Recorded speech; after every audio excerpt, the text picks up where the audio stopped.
Hello. Okay. Well, good morning again. I've been away. It feels like I've been away for a long time, so maybe that's a good thing. It was just a week, and it was a really great week. And I heard that there was a lot of rain here in Vancouver, while my friends and I had a great time in sunny Haida Gwaii, formerly known as the Queen Charlotte Islands, up the coast of BC. This is a picture from there. We learned a lot about Haida culture, the people of the land, and we learned about their food, their practices, and their art. I came away really impressed by their traditions, and especially their storytelling. It's everywhere. It seems like a way of life. You can strike up a conversation with anyone, any local there, and they always have a story to tell. Whether it's the hotel barge that broke away and ran aground all intact on an island, and that happened apparently just before we arrived. It was this massive barge, and it kind of looked to me like Noah's Ark, but anyways, it's there. So they were talking about that. Or it's a story about how every Haida is either from the Raven or Eagle clan. Stories are particularly important for the Haida nation, especially as the number of fluent speakers of Haida has fallen drastically because of government and church-run residential schools. They weren't allowed to practice their traditions and speak their language in these schools. So you have whole generations of First Nation people who couldn't speak their language. And their language was an oral language. Very little had been written down. It's more recent that they've actually created a written language for these languages. So stories had to be passed down orally from one generation to the next generation. And in recent years, there's been a resurgence of reclaiming their language and culture. And so their stories are being retold over and over again. And these stories are not just about their way of life, customs, and family history, but they're also stories of their ancestors, how they came to be. They have what we call creation myths. They're symbolic narratives about how their ancestors understood their world, how the world began, and where they began. And we call them origin stories or creation myths. And people groups all around the world have origin stories. And we actually have origin stories of our own as followers of Jesus. So we're going to look at our origin story this morning and how to understand them. Would you pray with me? Loving God, I pray that your word would be heard, that your story would be heard. May you speak through your servant. Bless us as we listen. May we be attentive, and may we also respond not just our words, but also with our heart and our actions. As we pray, in the name of our Lord Jesus Christ. Amen. I picked this picture because this is actually close to where the origin story for the Haida began. So this is kind of the point on the island where they believe they came from. And so that's part of their creation story. The creation story that has shaped Jewish and Christian ways of seeing the world is found, of course, in the book of Genesis. The story of the creation was like like the Haidas, oral at one point. But it was written down and put together. It was carefully composed to tell us about the origins of humanity and humanity's relationship with its maker. Bereshit is the name in Hebrew for the book of Genesis, and that comes from the first line, Bereshit, or the first word of the book, in the beginning. So we have the book of Genesis that tells us the origin story. There's other stories and writings that were added. Pastor Ted has talked about this, about the shape of the Old Testament, or actually the Hebrew Bible. But we call it the Old Testament, and the shape of the New Testament the last couple of weeks. And we will be going through all different kinds of writings in the upcoming months. But first, we wanted to begin with the reading of Hebrew narrative or Hebrew stories. Over 40% of the Old Testament is Hebrew narrative. So it would be helpful for us as readers to know how Hebrew narratives work. If you've ever read Genesis in like larger chunks, especially from beginning to end, you'll quickly realize that it's not like anything else you've read, in English class in particular. And there's several obvious reasons for this. First of all, it's a translated work of an ancient language that's no longer spoken. Biblical Hebrew is not a live language anymore. Nobody speaks in biblical Hebrew. So that's part of the reason why it's different. Also, most of what is written was meant to be spoken. Back in the day, very few could actually read Hebrew. And so they would have just sat there, people would have sat and listened, and so they listened to these stories being told. So that's the second reason why it's probably a little different.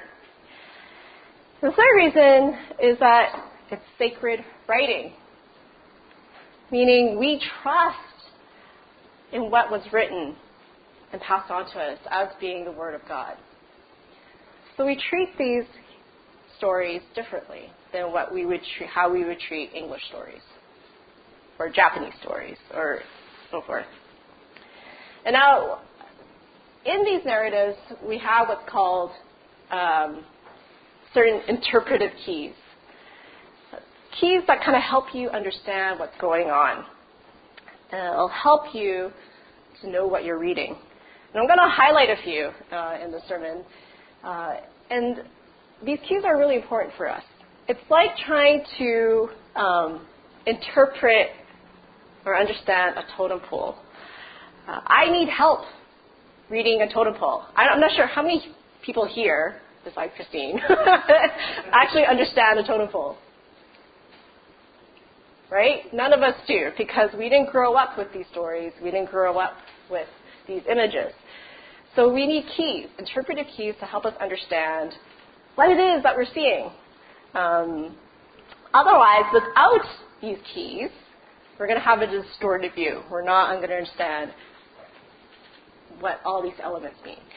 So these are just the names of the animals on the totem pole. I didn't put the description, but that just gives you an idea. Like, it was really helpful to have these images explained to us. And so that's what I'm going to attempt to do with you this morning in terms of the Old Testament. In a recent conversation with a non-Christian, I was asked about the Bible and about what we preach on. He actually asked, it's like, oh, do you preach on the Old Testament or the New Testament? I said, well, we preach on both. And I began to explain what the Bible is. And another guy interjected and explained that the Old Testament is Jewish and that God is angry and mean. Jesus is the New Testament. So God had a son, and he became a nicer God. It took me some time to figure out that, he was actually referring to God of the Old Testament having a son, which made him a nicer dad. And this incident, this actually happened just a few weeks ago. It reminded me that one of the greatest misconceptions, even amongst Christians, is that the God of the Old Testament is wrathful, angry, and revengeful, whereas the God of the New Testament is loving, compassionate, and kind.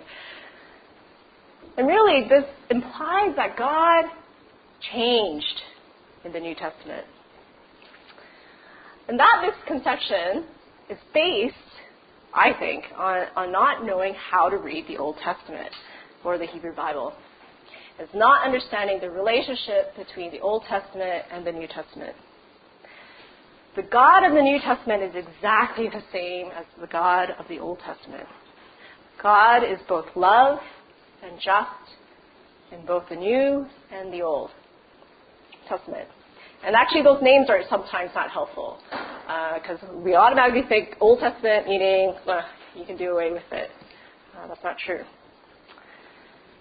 Because we are coming from a different culture, different background, we must read the text. And we often read into the text, which tells us more about ourselves than what the text says. I thought it was kind of interesting that the guy that talked about God being an angry dad and became a nicer dad, was an angry God and became a nice dad, was a father himself. So I'm like, okay. So yeah, when we read into the text, we're actually learn more about ourselves than what the text actually says. Now the main thing for you to remember that if you are a Christian, if you're a follower of Jesus, the Old Testament is your spiritual history. I want to say that again. The Old Testament, the Hebrew Bible, is your spiritual history. We tell, we listen to, and we learn from the whole story of God. Right, starting from Genesis all the way to Revelation. And because we've been adopted into God's family through faith in Jesus Christ, God's story is our story. And it's our birthright to pass on our story from one generation to the next generation. And our task then is to understand that story and to tell it well. Otherwise, we could be left with a wrathful God, a wrathful creator. So how do we read Hebrew narrative?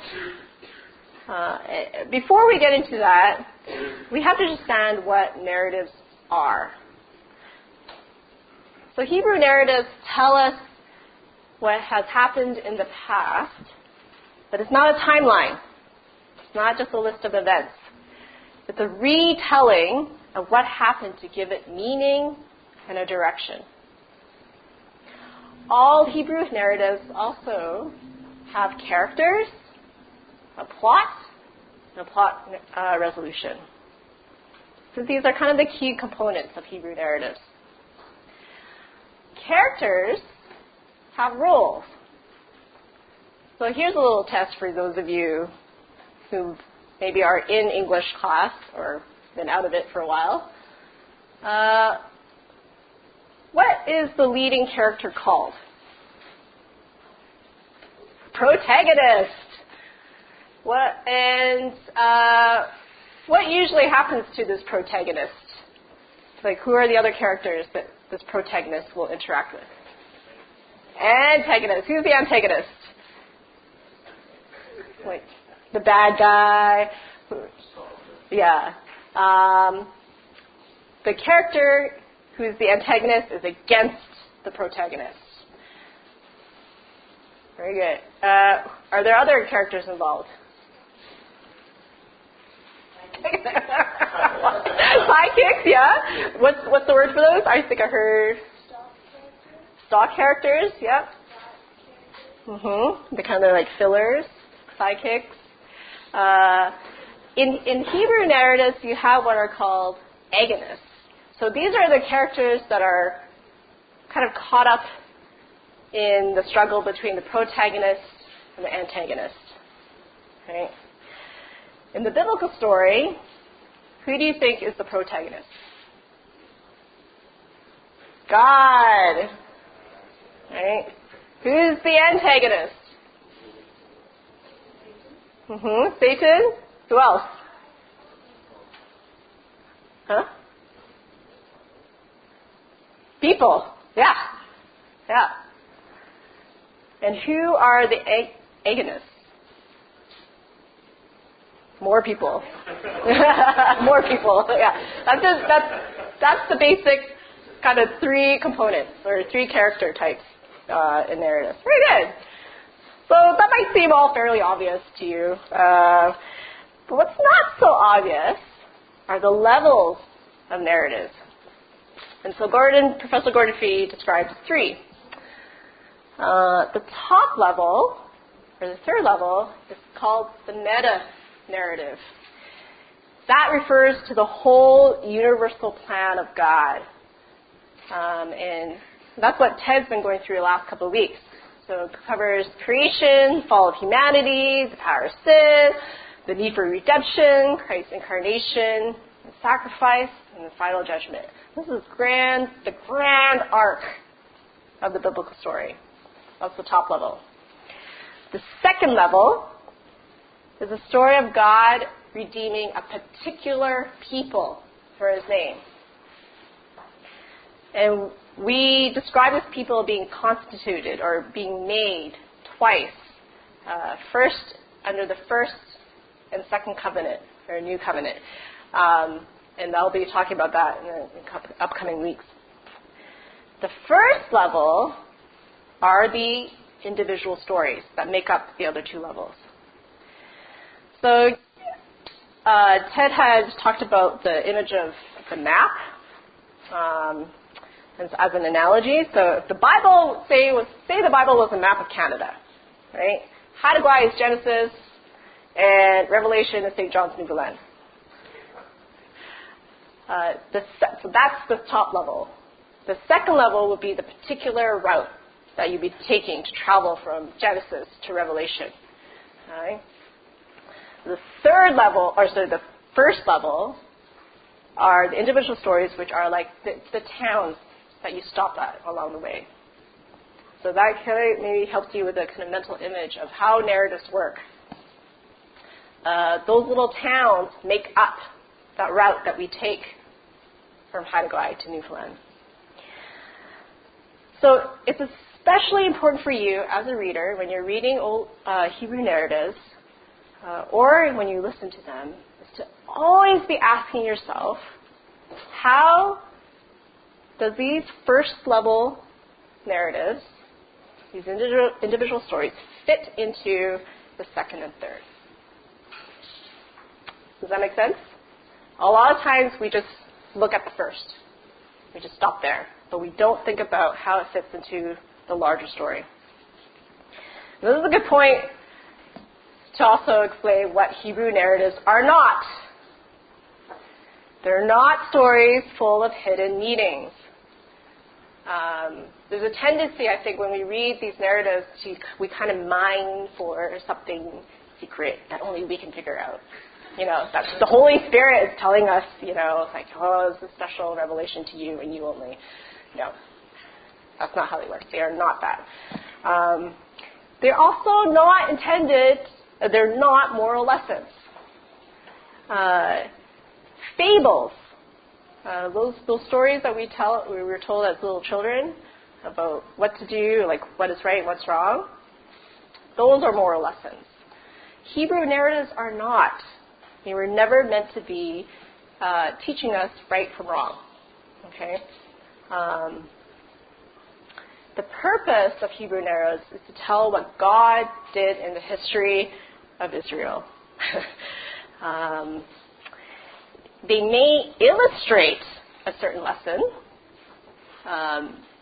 That's not the intention of the story. That's not why these narratives are told. And also, these narratives are not direct teachings. They don't teach doctrine. They're not sermons. Okay? So they might illustrate something that's taught explicitly somewhere else, like do not kill, but that's not the intention of the narrative. Okay? This is really important to take into account because I think there's a lot of misinterpretation comes about when we think that's what these narratives are. So a couple other features of Hebrew narratives is that they all have a narrator. The narrator plays a critical role. The narrator is the one who assembles the material, decides what story is being told and how it's told. They're responsible for the point of view of the story. The narrator never shares all that they know, nor do they usually comment, explain, or evaluate.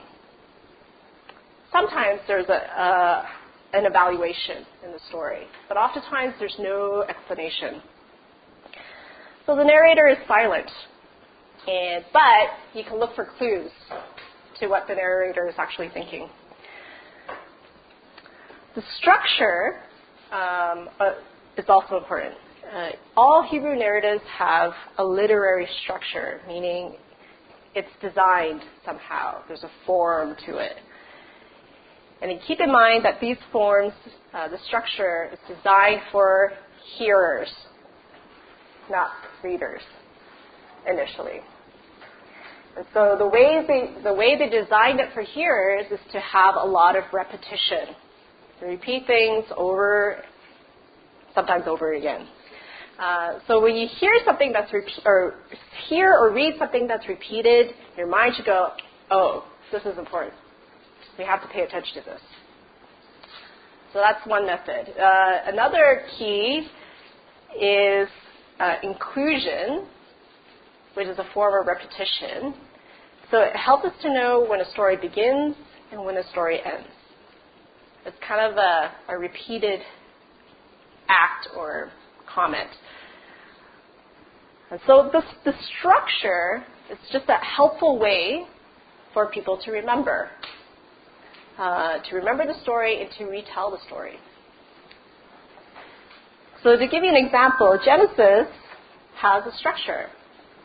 And we don't see it automatically because the way we read Genesis is already divided into chapters and sometimes headings in certain translations.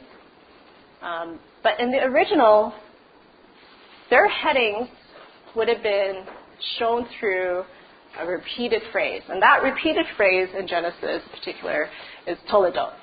And toledot means in the generation of, or this is the account of X. Sometimes that's how it's translated. Or this is the story of the generations of blah, blah, blah. So there's 10 of them in Genesis. And the first one is probably the one that we hear the most, right? In the beginning, God created heaven and earth. And in chapter 2, there's actually the line that says, this is the account of the line of heavens and earth.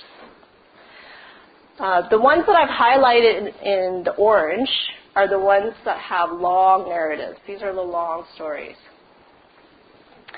So these headings then give us a clue about what the story is all about, what the story is going to talk about. So every time a listener will hear that heading, this is the account of so-and-so, that's a clue in the listener's mind, oh, the story is starting. The previous one ended, and now the next story is starting. So, we're going to come to the story of Cain and Abel. And we're going to go through the story, and I'm going to try to see if you could pick out these keys, these interpreted keys in the story. I'm going to read out the story of Cain and Abel again. Genesis chapter 4, verse 1.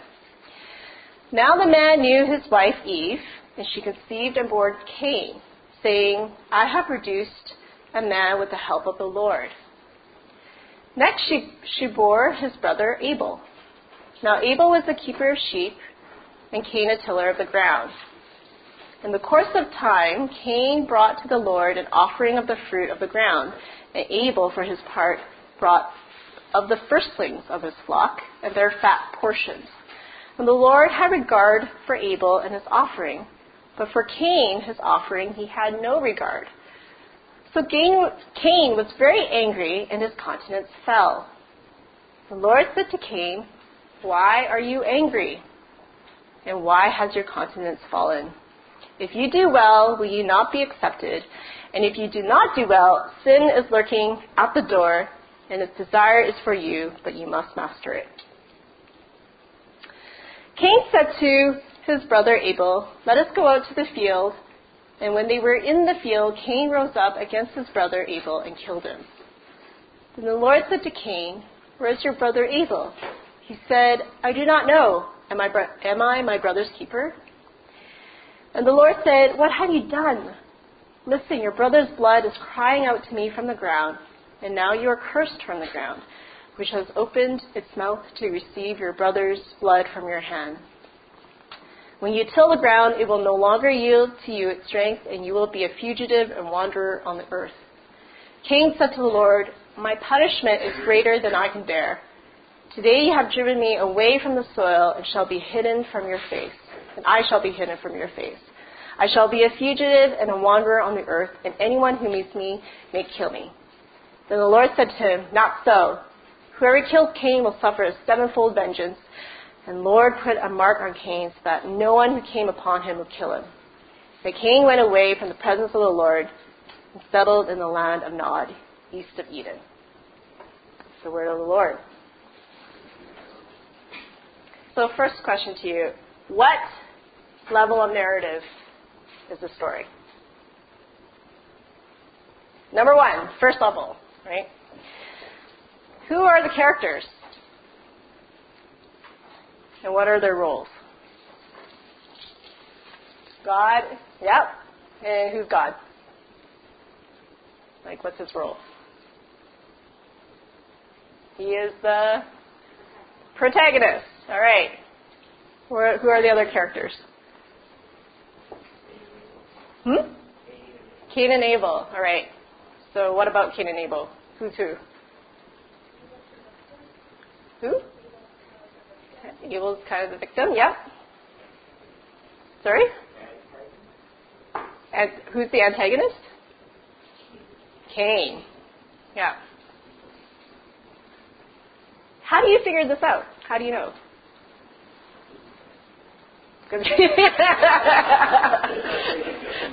Good guys don't kill people? Is that what you think? So by their actions, right? You know by their actions. So characterization in Hebrew narratives are interesting. They're not based on how they look. Right? If there is a physical feature mentioned, that means there's something really particular about them. But oftentimes we have no idea how these people look like, because according to the narrator, that don't matter. Right? Doesn't matter. They're fat, they're small, they're big. It doesn't matter. What matters is what they do, and also what matters is what they say. So words and action are really important in Hebrew narratives. One of the key things to take note is that the first point of dialogue, so when these characters speak, is often a significant clue to both the story and the plot. And also an important key is when the characters are often in parallel or in contrast. So we have Cain and Abel, and they're held in contrast, right? One does something that's different from the other. So those are the key components of characterization. So what would you say is a characterization of Cain? What kind of person is he? Your temper and Sorry? Hot, yeah, volatile, hot temper, jealous. Yeah, rash. And the clues are, again, in what Cain does, but also what the text says, and how the text describes Cain. What's repeated in this about Cain? Anger, right? So, Cain was very angry and his countenance fell. Who's saying this? The narrator. And then that is repeated in what God says to Cain. Why are you angry and why are your countenance fallen? Like right after. One, you kind of, like, in most literature you wouldn't see that, right? It's doubling. But again, that is an effect for listeners. And it's an effect for wanting to remember the story and to retell it. So if you're listening to this, you'd be like, oh, Cain is angry and his face is fallen. Meaning he has a demeanor that is gloomy. Right? When you're angry and your face falls, like if there's a dark shadow that falls, that's what's characterizing Cain. Another effect, or another key to narratives, are scenes. So scenes are kind of like when you're watching, think about what you're seeing when you watch a TV episode. Where these characters are. You know, sometimes they're in a room, and the next scene is they're outside. Or the transition of like they're doing something in one scene, and the next scene they're doing something else. So what would you say are the scenes in this narrative? How would you break it up? Yep, that could be scene 1. Eve giving birth. What would be the next scene?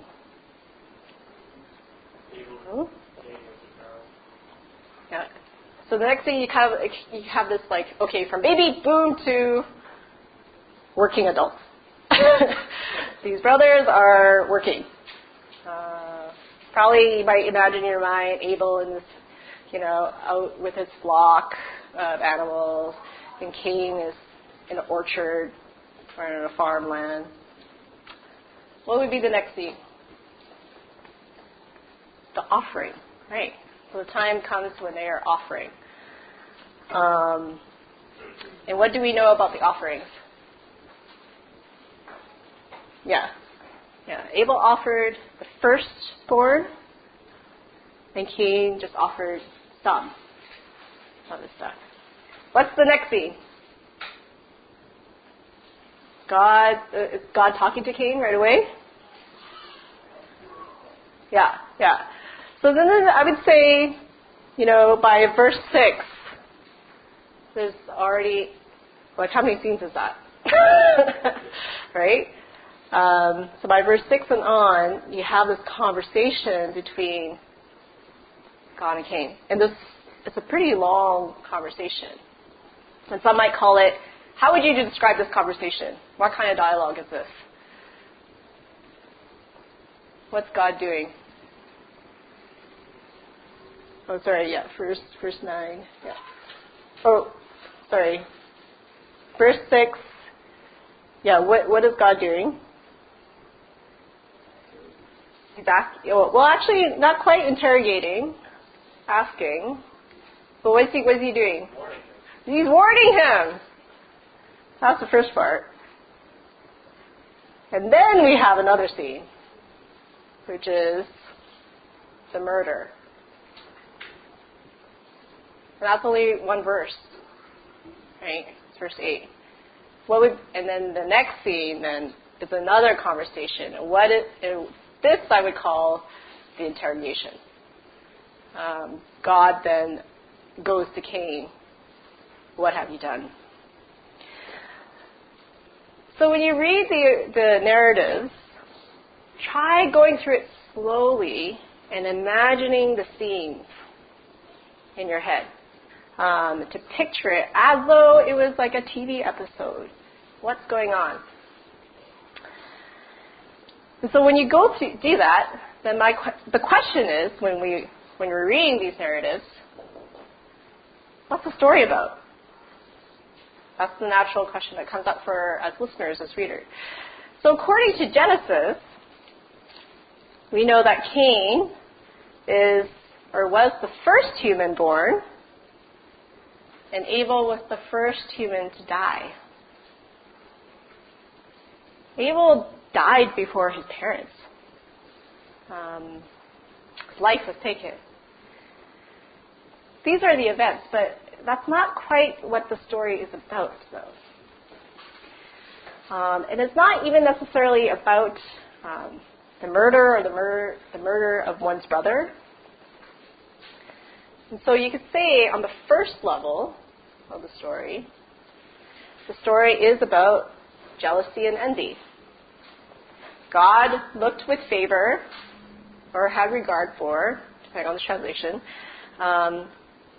for Abel's offering. But for Cain's offering, he did not.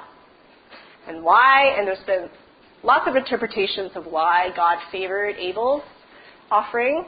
But I think the text itself lends its clue, saying that Abel offered the firstborn, the best of his flock, while Cain only offered some. He didn't offer his best. So that's kind of a general consensus of why God favored Abel over Cain. Abel's offering over Cain's. So that's on the first level. And God has a conversation with Cain because God noticed Cain was angry and his face fell. And Cain, however, was unable to accept God's favor on Abel. He resents it, and he takes this out on his younger brother because he can't obviously take it out on God. So this theme of jealousy and envy between family members echoes all throughout Genesis. We see this again with Jacob and Esau, between Jacob's wives, Joseph's brothers. It repeats itself.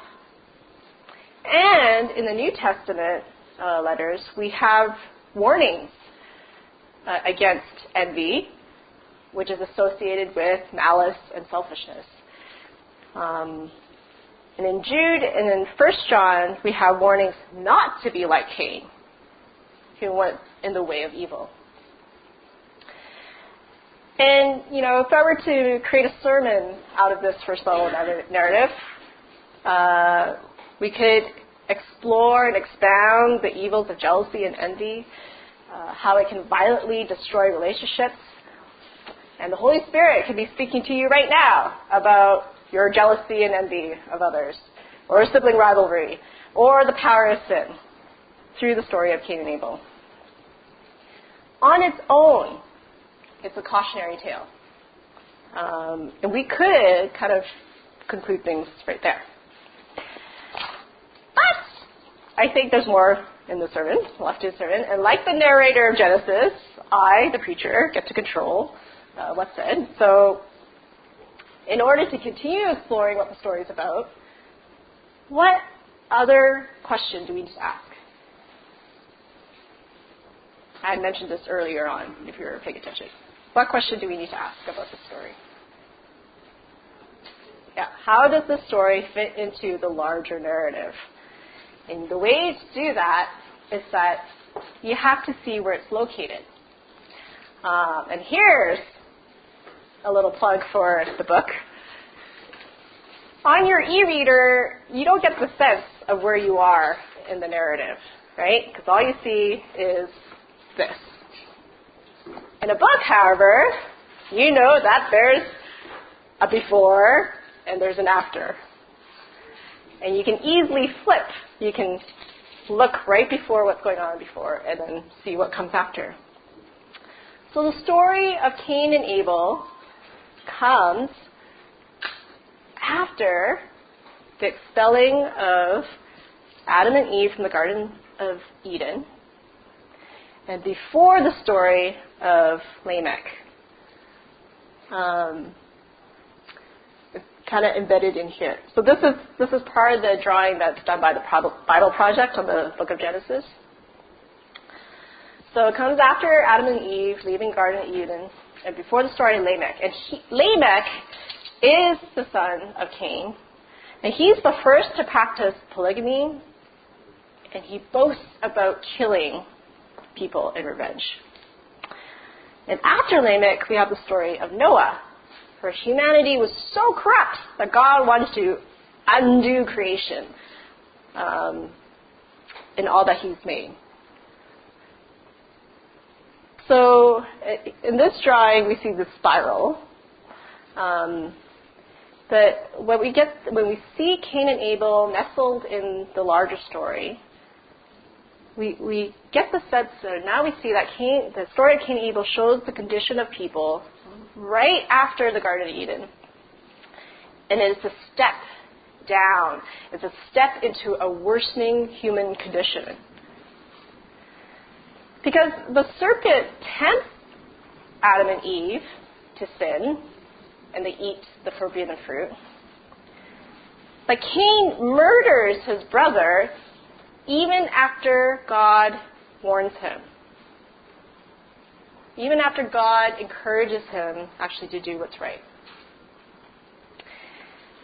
And Lamech, Cain's son, boasts in his wickedness and practices polygamy with absolutely no shame or guilt before God. So when you see that trajectory, the human condition is getting, pretty bad. So sin, planted by the serpent, finds willing soil to grow in. The language used to describe Cain's sin and Cain's curse echoes the curses given in chapter 3. I think I'm going to read that quickly. And if you have your book, you could turn to chapter 3, verse 14. The Lord said to the serpent, "Because you have done this, cursed are you among all animals and among all wild creatures. Upon your belly you shall go, and dust you shall eat all the days of your life. I will put enmity between you and the woman, between your offspring and hers. He will strike your head, and you will strike his heel." To the woman he said, "I will greatly increase your pangs in childbearing, and in pain you shall bring forth children. Yet your desire shall be for your husband, and he shall rule over you." And to the man he said, "Because you have listened to the voice of your wife, and eaten of the tree about which I commanded you, you shall not eat of it. Cursed is the ground because of you. In toil you shall eat of it all the days of your life. Thorns and thistles it shall bring forth for you, and you shall eat the plants of the field. By the sweat of your face you shall eat bread until you return to the ground. For out of it you were taken, you are dust, and to dust you shall return." It's the word of the Lord. So can you hear that the language, when God curses Cain, that whole the description is echoing this curse. Sin desires Cain, just as Eve desires her husband. The ground is cursed and will resist Cain's rule, as it will resist Adam's rule. Again, these are clues for the listener when you hear repeated vocabulary. But don't forget the curse of the serpent. There's a line that says, "I will put enmity between you and the woman, and between your offspring and hers." The offspring or seed of the serpent, they're not other snakes. Not like, we'll be being attacked by snakes all the time. So the offspring of the serpent are those he leads into rebellion against God. In the Cain and Abel story, we see this prophesied struggle between the seed of the serpent and the seed of the woman start to play out, right? And it begins right with Eve's children. So we get to see another layer of narrative going on. This cosmic battle between God and the serpent is being played out amongst humans. And when we zoom out of the Cain and Abel story and look at the whole book of Genesis, we remember that Genesis is a book about origins. But it's really about the descendants. Remember the Toledot headings? These are the generations of, the descendants of. So the narrative, the grand story of Genesis is talking about the descendants of creation.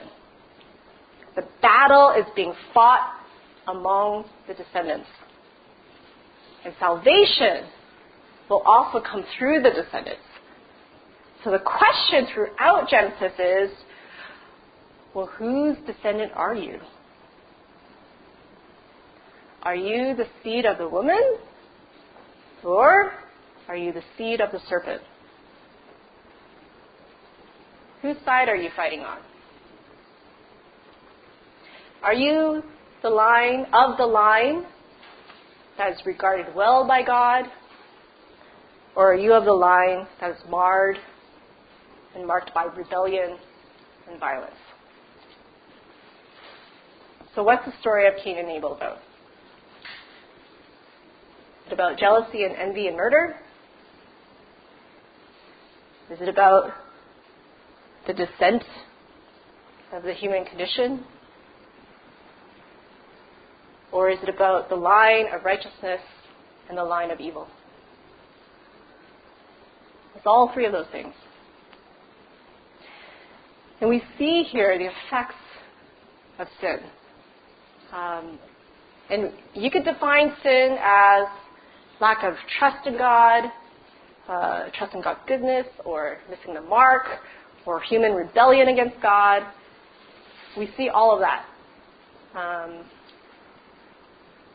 Sin, what we see about sin in Genesis is the effect, which threatens, misleads, and destroys human lives and relationships. What we find out is that sin is powerful, and we need help.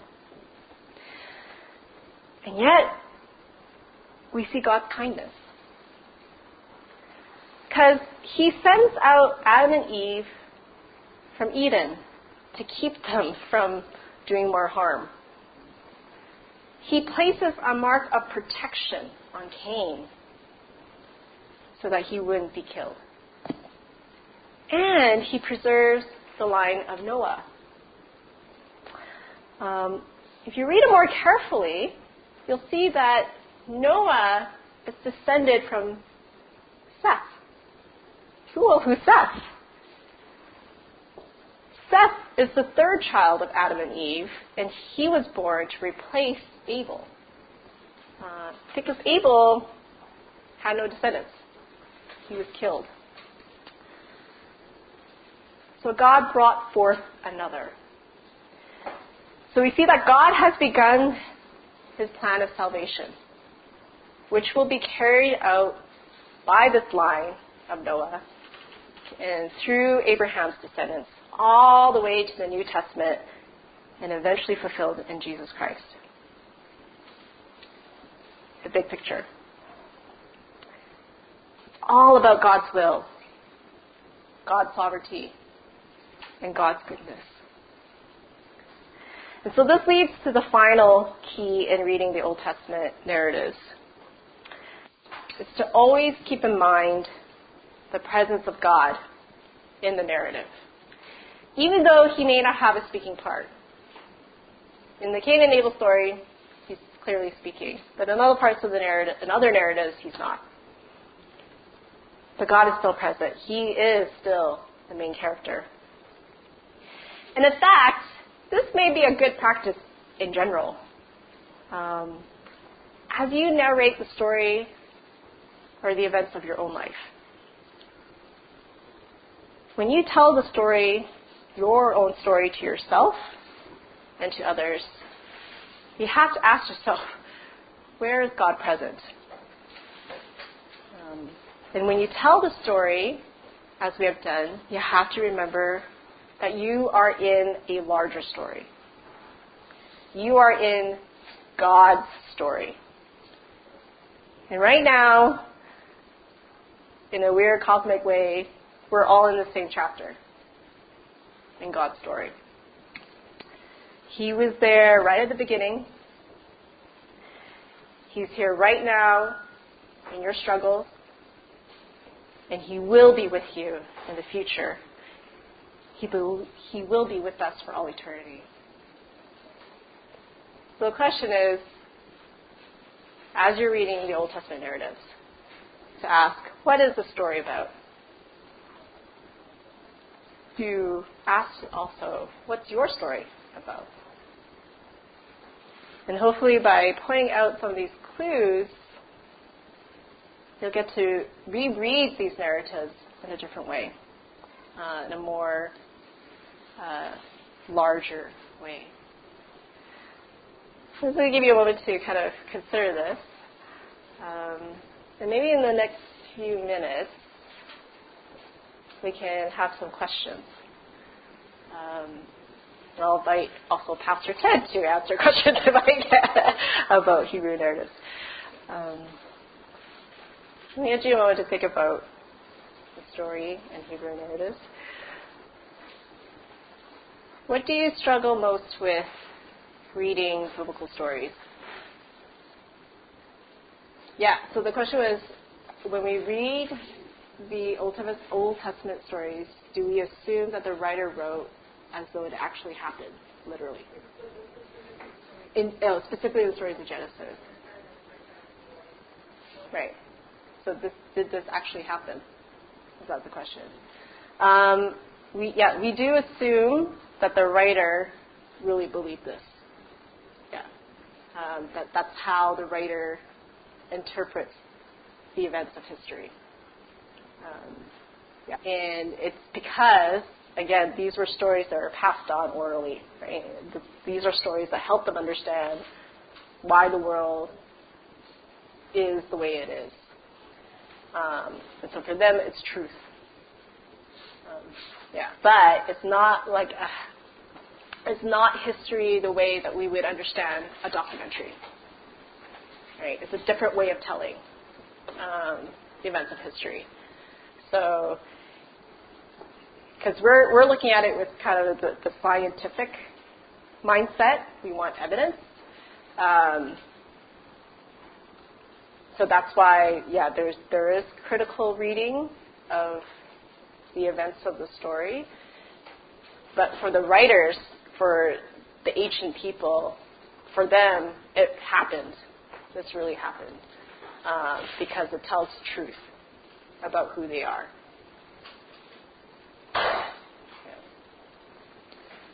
Yeah. So you asked about what struggled. I mean, to be bold were sinful. Yeah. Perhaps if he gave Esau that extra chance would have happened. Yeah. But why is it in the correspondence thereafter? That's from my simplistic point of view. Yeah. That it's a tribe of Israel, even though over and over. Yeah. So you don't have to maybe argue like this. Yeah. I think that that delivery. Oh yeah, and that's a great question. And actually that comes out in the Cain and Abel story. The question is like, well, why is Abel favored? Like, why is his is better? And like, we could say it's what he offers, But so that's highlighted there, and it is echoed throughout. That will be addressed more deeply when we look at covenants. And I think it's because we have, from our own story and our own history, we have issues with favoritism. Like when we hear the word favor, we automatically think favoritism, which I don't think that's what in the Hebrew means. God's favor is really about God's choice. Because God tells Moses, I will have mercy on whom I will have mercy, and I will have compassion on whom I will have compassion on. So the key word is will, actually. Whoever God chooses, whoever God wills. And it doesn't necessarily mean the people are intrinsically better or worse than like who God chooses.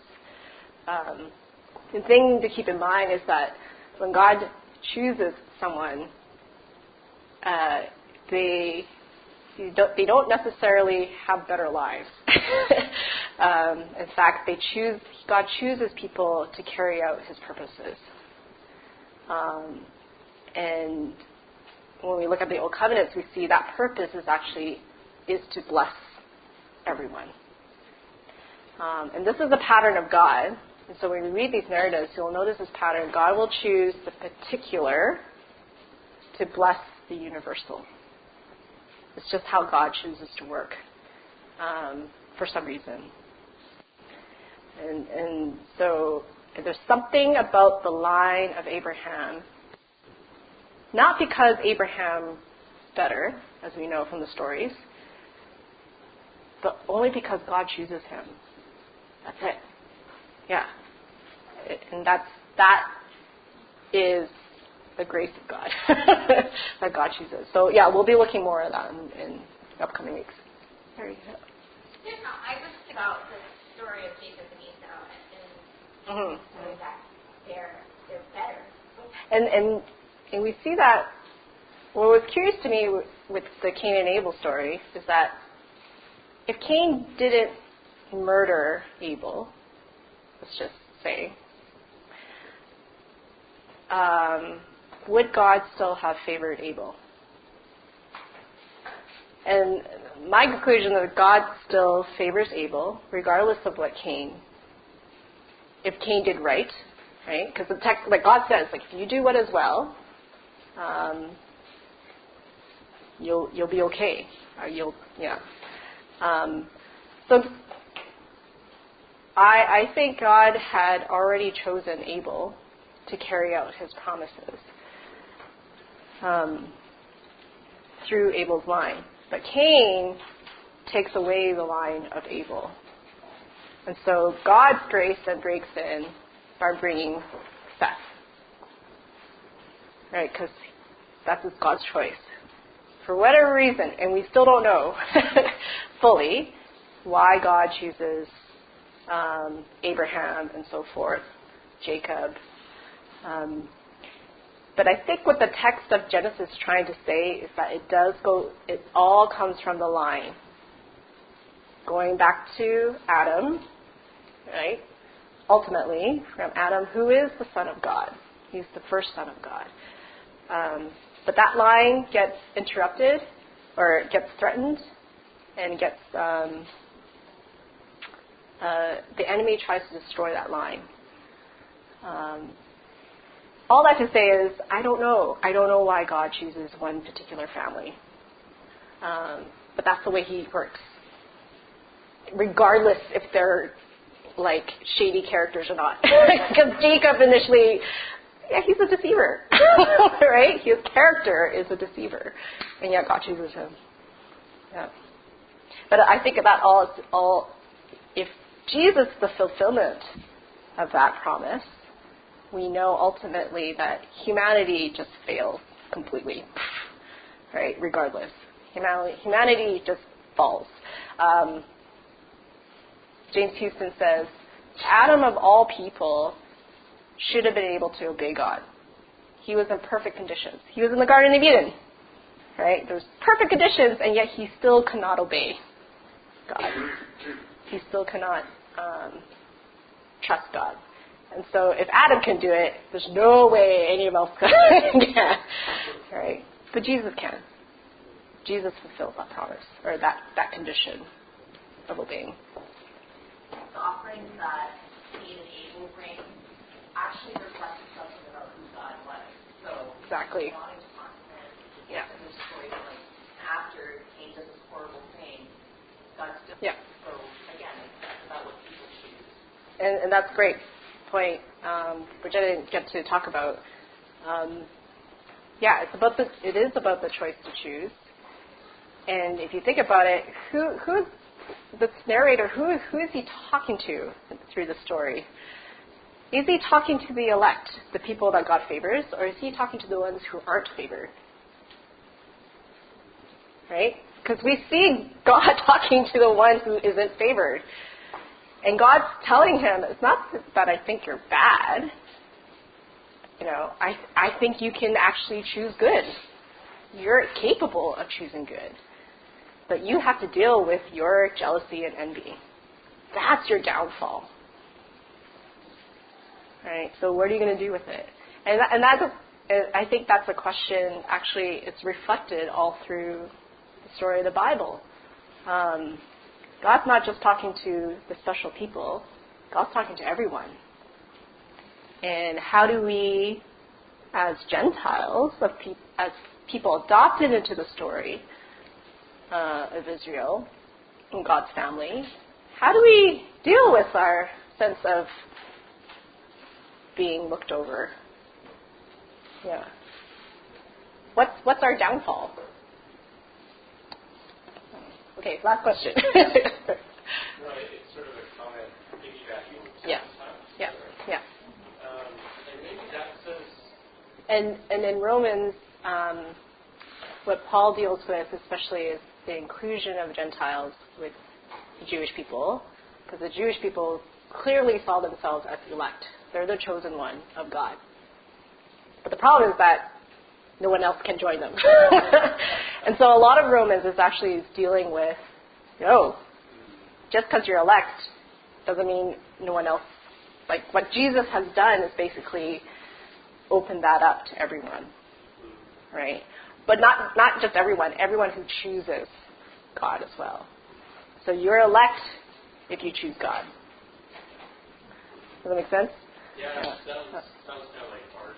Yeah. With the election, which is much more where And that's a whole other conversation. Oh, yeah. So with that, I think we'll move into time of communion.